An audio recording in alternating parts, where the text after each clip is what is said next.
Hi everyone. So in this first video, we're going to go over the product of power rules.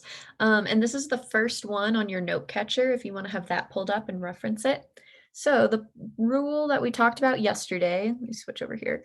The rule that we talked about yesterday was x to the power of m times x to the power of n is equal to x to the power of m plus n. So when you see product of powers, know that the product it's referring to is this one here. It's x to the power of m times x to the power of n.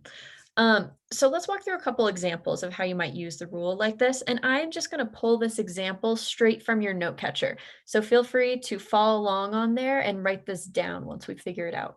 So we have 1.25 to the power of 3 times 1.25 to the power of 7. So the first thing we do when we see a problem like this and it asks us to rewrite the exponent expression is that we're going to map what we have here, what we have there, onto our rule. So I noticed that we have two exponent or two powers, I should say, and they have the same base, 1.25. So that part of it corresponds to the x's. And then we have two different exponents here, 3 and 7. The 3 we can say corresponds to m, and the 7 we can say corresponds to n. So now that we have all of those pieces mapped out like that, it's pretty easy to translate it over to the other side of the expression because then you go, okay, well, my x was 1.25, and then my m and n were 3 and 7. And then we can simplify a bit from there. So since these are just numbers, we'll go ahead and add them and say 1.25 to the power of 10. Cool.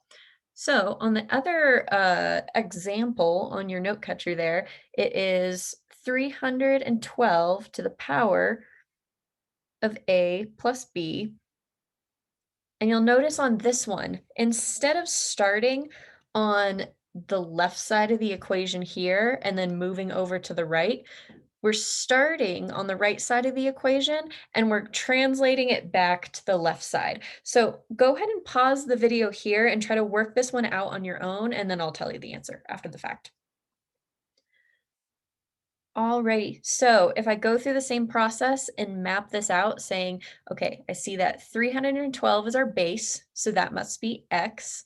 And then I have my two things being added in the exponent there. I have a corresponds to m and b corresponds to n. So the rewritten expression must be 312 to the power of m, or sorry, 312 to the power of a times 312 to the power of b.